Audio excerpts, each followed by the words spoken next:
You will hear a number of different recordings, and you will have to answer questions on what you hear. There will be time for you to read the instructions and questions, and you will have a chance to check your work. All the recordings will be played once only. The test is in 4 sections. At the end of the test, you will be given 10 minutes to transfer your answers to an answer sheet. Now turn to Section 1. Section 1. You will hear a conversation between 2 friends called George and Nina about a summer music festival. First, you have some time to look at questions 1 and 2.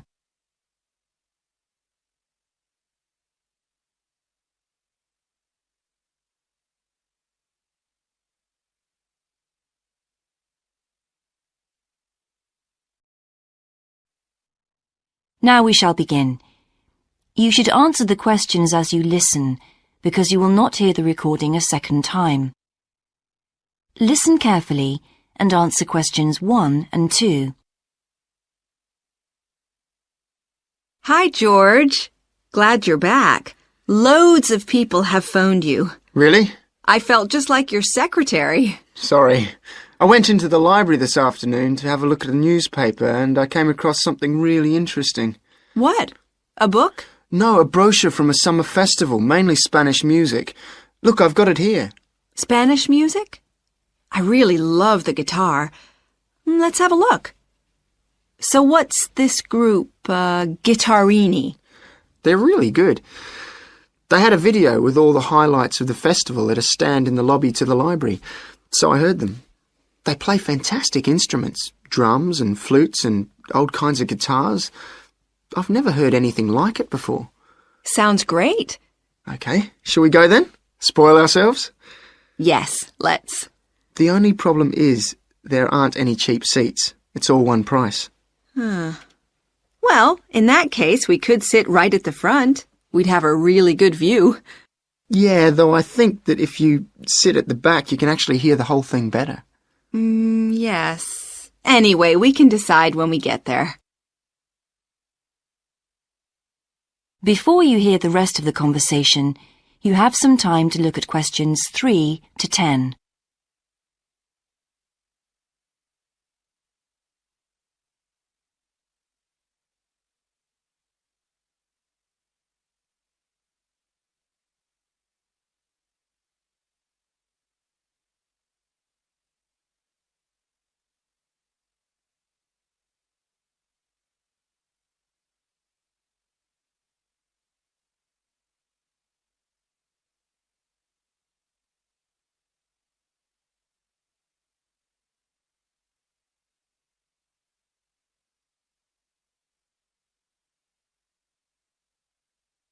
Now listen and answer questions 3 to 10. So will you fill in the form, or shall I? I'll do it. Name, George O'Neill. Address, 48 North Avenue, Westsea. Do you remember our new postcode? Still can't remember it. Just a minute. I've got it written down here. WS6 2YH. Do you need the phone too? Please. I'm really bad at numbers. 01674 553 242. So let's book 2 tickets for Guittarini. Okay. If you're sure $7.50 each is all right. How do you feel about the singer? I haven't quite decided. But I've noticed something on the booking form that might just persuade me. What's that then? Free refreshments. Really? Yes, look here. Sunday, 17th of June. Singer.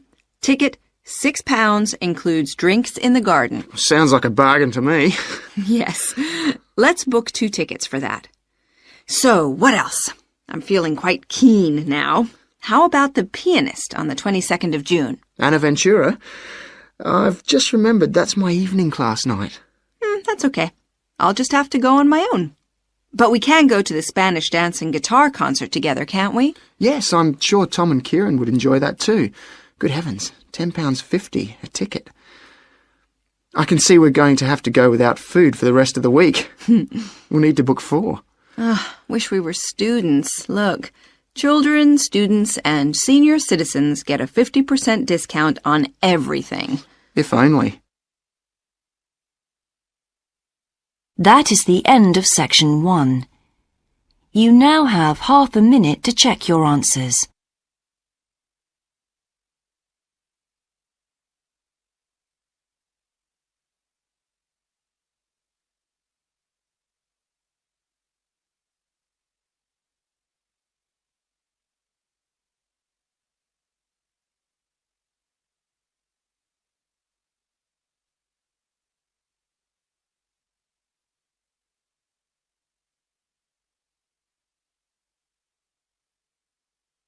Now turn to section 2.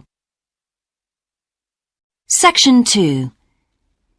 You will hear the education officer of a dinosaur museum giving information to some teachers who are planning a school visit. First, you have some time to look at questions 11 to 15.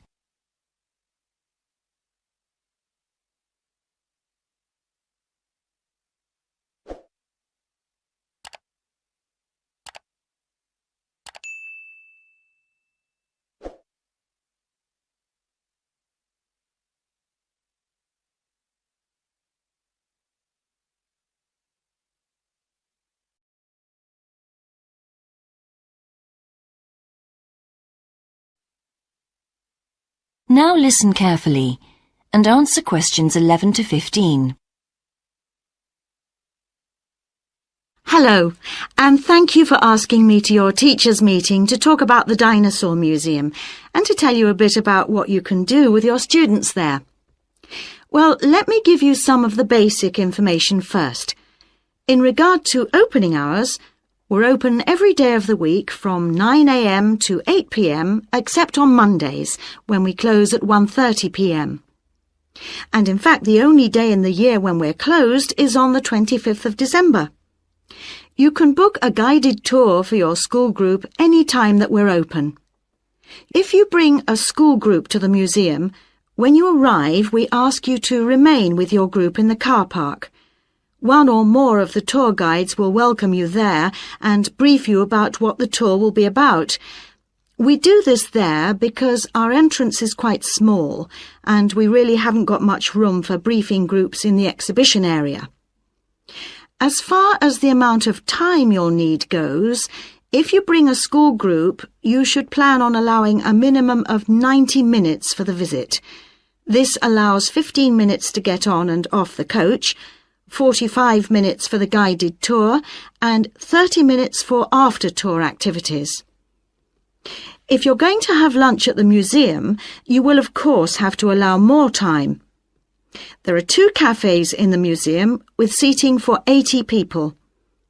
If you want to eat there, you'll need to reserve some seating, as they can get quite crowded at lunchtime. Then, outside the museum at the back, there are tables, and students can bring their own lunch and eat it there in the open air. Before you hear the rest of the talk, you have some time to look at questions 16 to 20.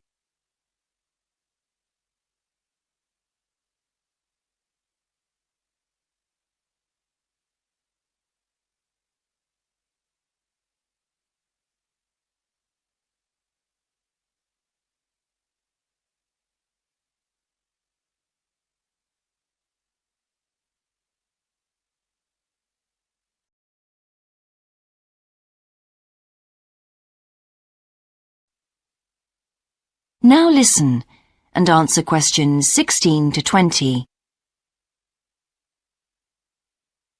When the students come into the museum foyer, we ask them to check in their backpacks with their books, lunchboxes, etc. at the cloakroom before they enter the museum proper. I'm afraid in the past we have had a few things gone missing after school visits, so this is a strict rule. Also, some of the exhibits are fragile, and we don't want them to be accidentally knocked. But we do provide school students with handouts with questions and quizzes on them. There's so much that students can learn in the museum, and it's fun for them to have something to do. Of course, they'll need to bring something to write with for these. We do allow students to take photographs. For students who are doing projects, it's useful to make some kind of visual record of what they see that they can add to their reports. And finally, they should not bring anything to eat into the museum or drinks of any kind. There are also a few things that students can do after the tour. In the theaterette on the ground floor, there are continuous screenings of short documentaries about dinosaurs which they can see at any time. We used to have an activity room with more interactive things like making models of dinosaurs and drawing and painting pictures, even hunting for dinosaur eggs. But unfortunately, the room was damaged in a bad storm recently when water came in the roof, so that's closed at the moment.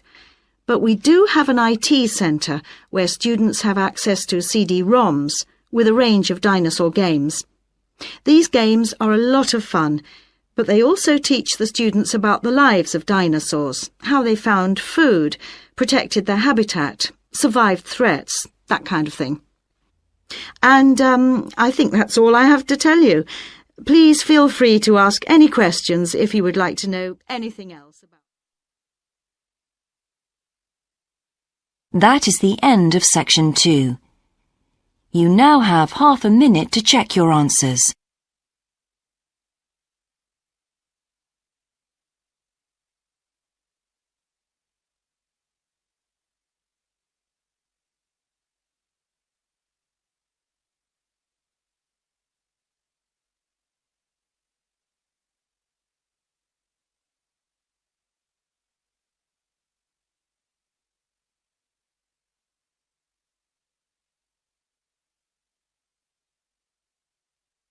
Now turn to section 3. Section 3. You will hear a student called Sandra talking to her tutor about a draft proposal she has written for a competition. First, you have some time to look at questions 21 to 24.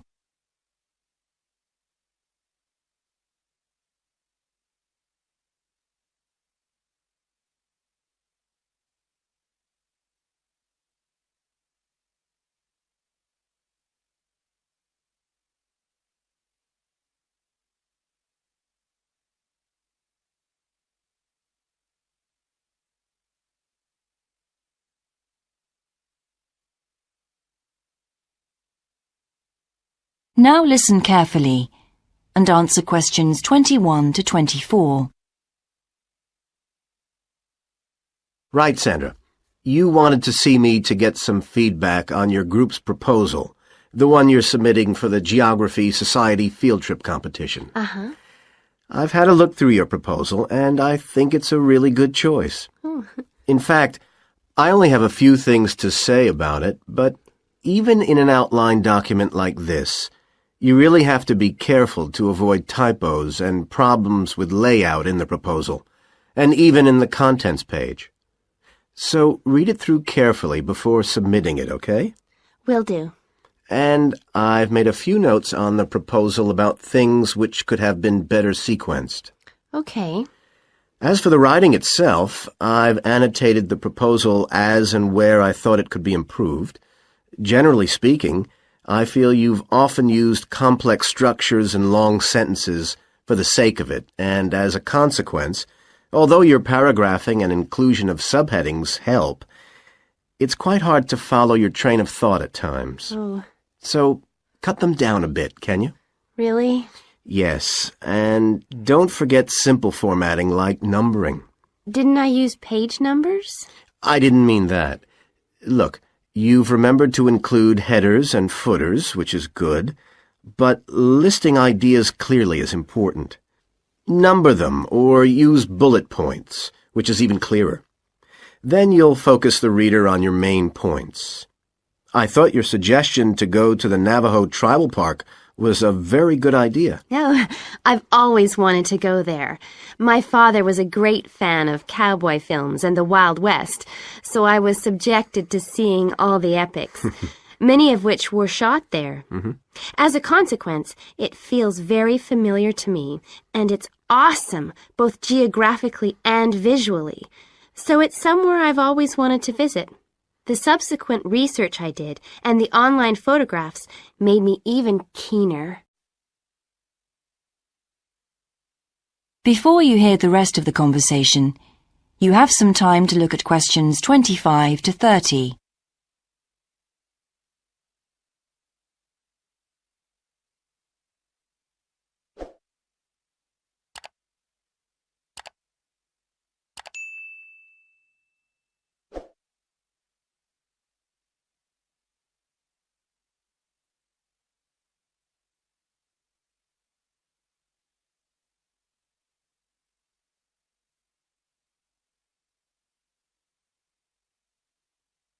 Now listen and answer questions 25 to 30.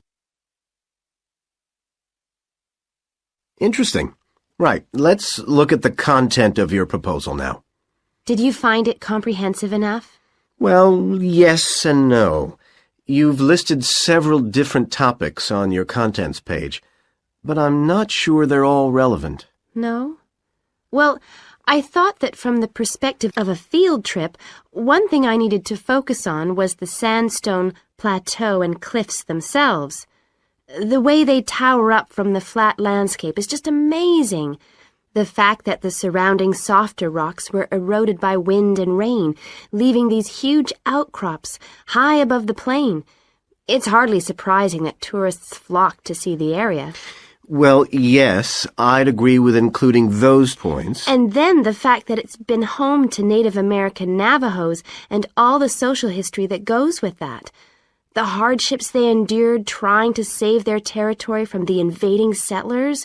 Their culture is so rich. All those wonderful stories. Well, I agree it's interesting, but it's not immediately relevant to your proposal, Sandra, so at this stage, I suggest you focus on other considerations. I think an indication of what the students on the trip could actually do when they get there should be far more central, so that certainly needs to be included and to be expanded upon. And I'd like to see something about the local wildlife and vegetation, too. Not that I imagine there's much to see. Presumably the tourist invasion hasn't helped.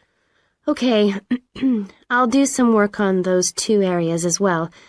But you're right, there's not much apart from some very shallow-rooted species. Although it's cold and snowy there in the winter, the earth is baked so hard in the summer sun that rainwater can't penetrate. So it's a case of flood or drought, really. So I understand. Now, before we look at everything in more detail, I've got a few factual questions for you. It would be a good idea to include the answers in your finished proposal, because they're missing from your draft. Fine. So you mentioned the monoliths and the spires, which was good. But what area does the tribal park cover? Do you know? 12,000 hectares. And the plain is at about 5,850 meters above sea level. Larger than I expected. Okay, where's the nearest accommodation? That's a practical detail that you haven't included. Have you done any research on that? Yes, there's nowhere to stay in the park itself, but there's an old trading post called Goulding quite near. All kinds of tours start from Goulding, too. What kind of tours? Well, the most popular are in four-wheel drive Jeeps, but I wouldn't recommend hiring those. I think the best way to appreciate the area would be to hire horses instead and trek around on those. Biking is not allowed, and it's impossible to drive around the area in private vehicles. The tracks are too rough. Okay. Lastly, what else is worth visiting there? There are several caves, but I haven't looked into any details. I'll find out about them. Okay, good. Now what I'd like to know is more about... That is the end of section 3. You now have half a minute to check your answers.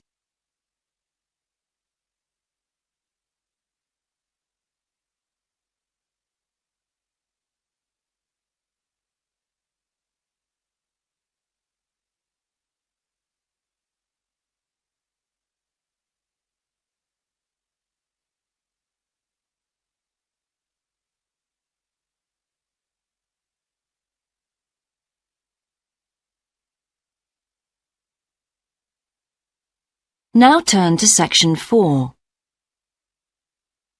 Section 4. You will hear a lecturer's introduction to a geography module. First, you have some time to look at questions 31 to 40.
Now listen carefully and answer questions 31 to 40.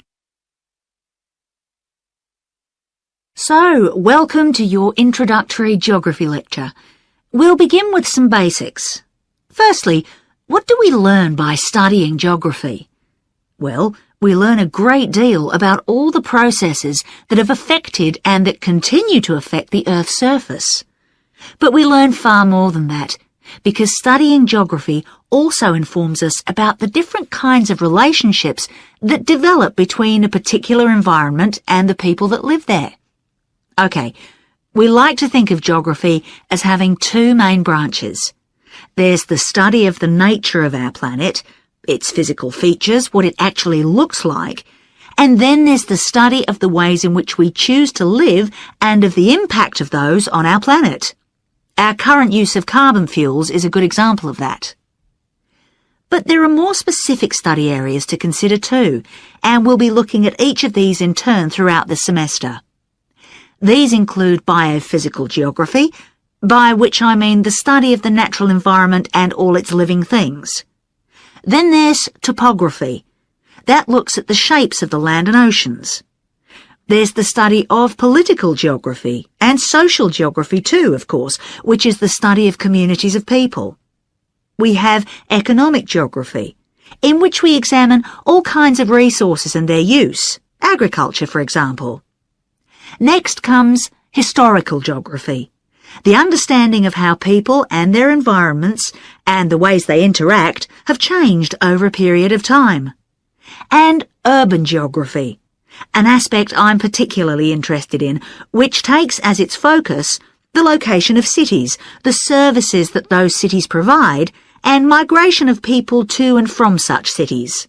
And lastly, we have cartography. That's the art and science of map making. You'll be doing a lot of that. So, to summarise before we continue, we now have our key answer. Studying this subject is important because without geographical knowledge, we would know very little about our surroundings and we wouldn't be able to identify all the problems that relate to them. So, by definition, we wouldn't be in an informed position to work out how to solve any of them.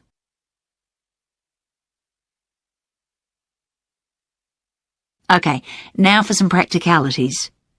What do geographers actually do? Well, we collect data to begin with. You'll be doing a lot of that on your first field trip. How do we do this?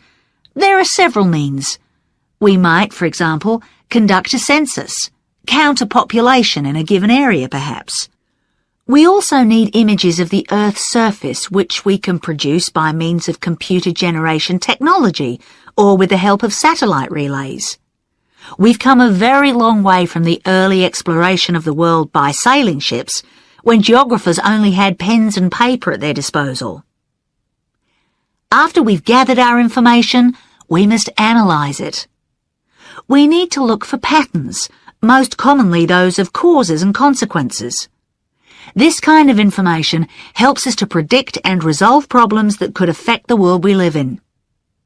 But we don't keep all this information confidential. We then need to publish our findings so that other people can access it and be informed by it. And one way in which this information can be published is in the form of maps. You'll all have used one at some stage of your life already. Let's consider the benefits of maps from a geographer's perspective. Maps can be folded and put in a pocket and can provide a great store of reference when they're collected into an atlas. They can depict the physical features of the entire planet if necessary, or just a small part of it in much greater detail. But there is a drawback. You can't exactly replicate something that is three-dimensional, like our planet, on a flat piece of paper, because paper has only 2 dimensions. And that means there'll always be a certain degree of distortion on a map. It can't be avoided. We can also use aerial photographs, pictures taken by cameras at high altitude above the Earth.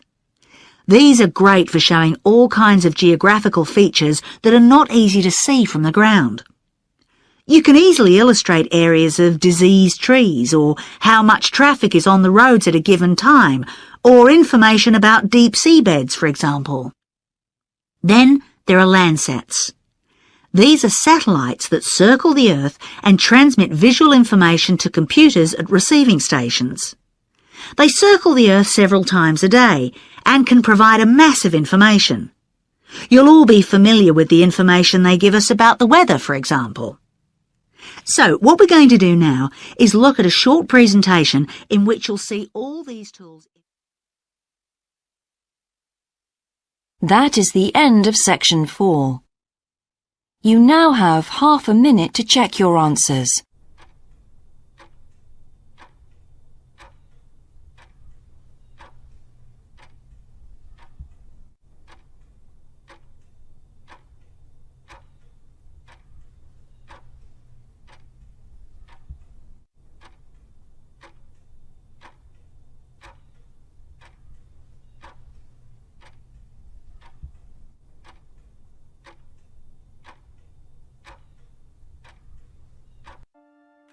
That is the end of the listening test.